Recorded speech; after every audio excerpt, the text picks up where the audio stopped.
हमारे सनातनी धर्म ग्रंथों में 7 चिरंजीवियों का वर्णन आता है। उनके इतिहास के बारे में हम में से अधिकतर लोग जानते हैं, पर सब में ये जिज्ञासा अवश्य होती है कि अगर वे सब चिरंजीवी हैं तो वे कलयुग में भी अवश्य होंगे, परंतु कलयुग में वे कहाँ निवास कर रहे हैं, आज हम कुछ इसी विषय पर वीडियो में बात करेंगे। जितनी प्रामाणिक जानकारी हमें मिल सकी वही हम आपके समक्ष लाए हैं। ये वीडियो किसी भी लोक कथा या किंवदंती पर आधारित नहीं है। परशुराम जी। एक समय जब क्रोध में भरे जमदग्नि ऋषि ने परशुराम जी से उनकी माता का वध करने को कहा था, तब परशुराम जी ने फरसा लेकर उसी क्षण माता का मस्तक काट डाला। इससे महात्मा जमदग्नि का क्रोध सहसा शांत हो गया और उन्होंने प्रसन्न होकर परशुराम जी से कुछ भी मांगने को कहा था। तब परशुराम जी ने मांगा था कि युद्ध में मेरा सामना करने वाला कोई ना हो और मैं बड़ी आयु प्राप्त करूं। जमदग्नि ऋषि से ही उन्हें चिरंजीवी होने का वर प्राप्त हुआ था। रामायण काल में श्री राम ने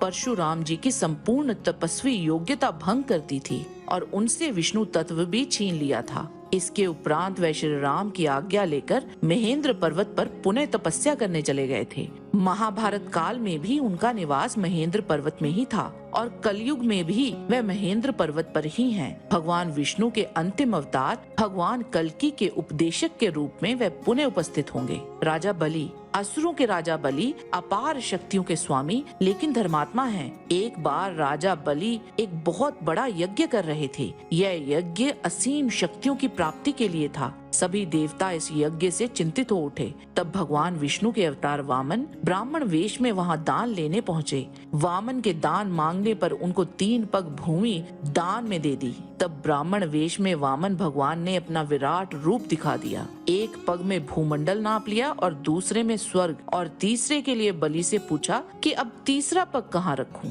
पूछने पर राजा बलि ने मुस्कुराकर कहा, अब तो मेरा सिर ही बचा है। इस प्रकार विष्णु भगवान ने उसके सिर पर तीसरा पैर रख दिया। देवी भागवत के अनुसार उसकी भक्ति से प्रसन्न होकर भगवान विष्णु ने उन्हें पाताल में सुतल लोक में बसाया था, जिसे इंद्रादि देवता भी नहीं पा सकते। वह अमित लक्ष्मी इनके पास है। इस समय सुतल लोक में बलि का आधिपत्य है। वे अब भी सुतल लोक में विराजमान हैं। कलयुग के अंत तक वे इसी लोक में रहेंगे और आने वाले मनवंतर में वे श्री विष्णु जी की कृपा से इंद्र बनेंगे।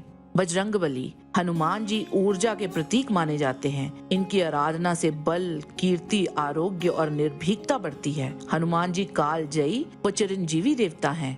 हनुमान जी कहाँ रहते हैं, इस बात का वर्णन हमें महाभारत के वन पर्व अध्याय 151 में मिलता है। इसके अनुसार जब भीमसेन द्रौपदी के लिए सुगंधित कमल लेने के लिए गंधमादन पर्वत पर गए, तब वहाँ उनकी भेंट हनुमान जी से हुई, जो उस समय वहाँ कदली वन में ही रहते थे। हनुमान जी ने ये सोचकर कि भीमसेन इसी मार्ग से स्वर्ग लोक की ओर न चले जाएं, वहाँ हनुमान जी उनकी राह रोकी थी। इसके उपरांत श्री हनुमान और भीमसेन का संवाद हुआ। हनुमान जी ने भीमसेन को अपने विशाल रूप का दर्शन दिया था और चारों युगों के धर्मों का वर्णन भी किया। जब भीमसेन वहाँ से विदा लेने लगे, तब हनुमान जी बोले, वीर, अब तुम अपने निवास स्थान पर जाओ। बातचीत के प्रसंग में कभी मेरा भी स्मरण करते रहना। कुरुश्रेष्ठ, मैं इस स्थान पर रहता हूँ, ये बात कभी किसी से न कहना। ऐसा कहकर हनुमान जी अंतर ध्यान हो गए। इस वृतांत से हमें ये ज्ञात होता है कि हनुमान जी कलयुग में भी गंधमादन पर्वत पर ही निवास करते हैं और जहाँ जहाँ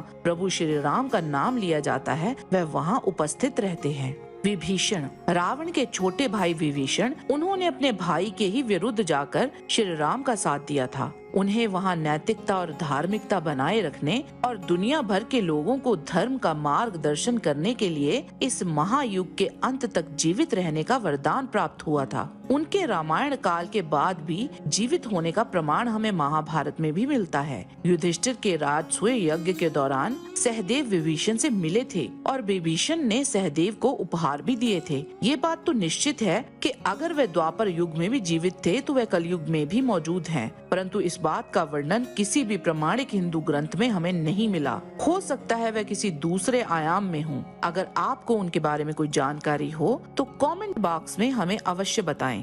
अश्वत्थामा, कृपाचार्य और व्यास जी। महाभारत में गुरु द्रोण पुत्र अश्वत्थामा को श्री कृष्ण से 3000 वर्षों तक भटकने का श्राप मिला था। अश्वत्थामा का अंतिम बार उल्लेख उनके काम्यक वन व्यास जी के आश्रम में होने का किया गया है। बाकी उन पर कई किस्से, कहानियां और लोक कथाएं प्रचलित हैं। कि उन्हें विभिन्न स्थानों पर देखा गया है, पर हम इस बात की पुष्टि नहीं करते क्योंकि हमें कोई प्रमाण नहीं मिला। हाँ, विष्णु पुराण के अंश 3 अध्याय 2 के अनुसार 8वें मनवंतर में दीप्तिमान, गाल्व, राम, कृपाचार्य, अश्वत्थामा, व्यास जी और तृष्य श्रृंग ये सब सप्तऋषि होंगे, जिससे ये साबित होता है कि अश्वत्थामा आज भी जीवित हैं। आज के वीडियो में बस इतना ही। आशा करते हैं कि आपको आज का वीडियो पसंद आया होगा। किसी भी प्रकार की त्रुटि के लिए आप सबसे क्षमा चाहते